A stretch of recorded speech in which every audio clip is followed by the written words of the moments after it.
সরকার আসে, কিন্তু সুনামগঞ্জের যে জীবন পদ্ধতি, কর্মপদ্ধতি, মানুষের সুযোগ সুবিধা, সেগুলো আগের মতোই থেকে গিয়েছে। প্রিয় সুনামগঞ্জবাসী, আমরা আপনাদের কাছে আহ্বান জানাবো, আপনারা সুসংগঠিত হন।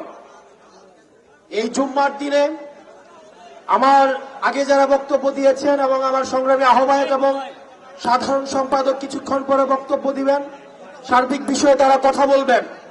একটি বিষয়ে আমি শুধু আপনাদের দৃষ্টি আকর্ষণ করছি, সেটি হচ্ছে আপনারা স্থানীয় পর্যায়ে আপনারা সংগঠনকে সুসংহত করেন। আপনাদের এখানে মনিকদা রয়েছে, সুমন ভাই রয়েছেন, তাদের হাতকে আপনারা শক্তিশালী করেন।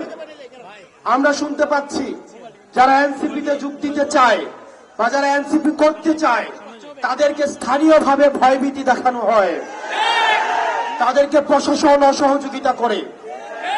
প্রিয় সহযোদ্ধা, প্রিয় সুনামগঞ্জবাসী, আপনারা স্থানীয়ভাবে সুমন ভাই, অনিকদার পরামর্শ নিয়ে আপনার উপজেলায় কমিটিগুলো সুসংহত করেন, ওয়ার্ডে ওয়ার্ডে, ইউনিয়নে কমিটিগুলো সুসংহত করেন। আমরা আপনাদেরকে কথা দিচ্ছি, আমরা সাংগঠনিকভাবে যদি সুদৃঢ় হই, আজকে যে 5টা প্রশাসন রয়েছে, আমরা এই 5টা প্রশাসনকে দেখতে পাচ্ছি, তারা তাদের নিরপেক্ষ ভূমিকা মাঝে মাঝে তাদের প্রশ্নবিদ্ধ হচ্ছে।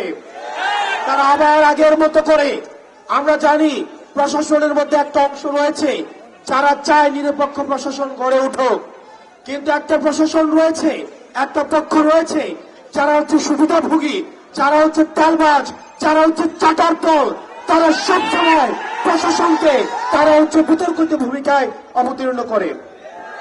প্রিয় সুনামগঞ্জবাসী, আপনারা স্থানীয়ভাবে সাংগঠনিকভাবে সুসংহত হন।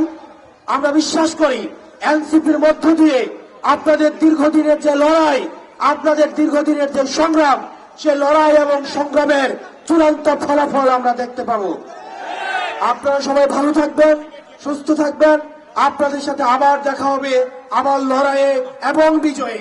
আসসালামু আলাইকুম ওয়া রাহমাতুল্লাহি ওয়া বারাকাতুহু।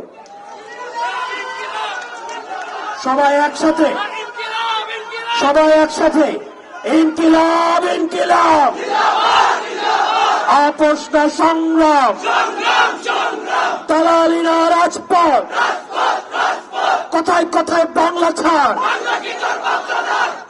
আমাদেরকে মাঝে মাঝে অনেক দখলদার এবং চাঁদাবাজ বলে, বাংলা নাকি আমাদের বাপ দাদার নয়। আমরা বলবো, শুনে রাখো দখলদার, বাংলা নয় তোর বাপ দাদার। ওই চাঁদাবাজের দখলদার, বাংলা নয় তোর বাপ দাদার।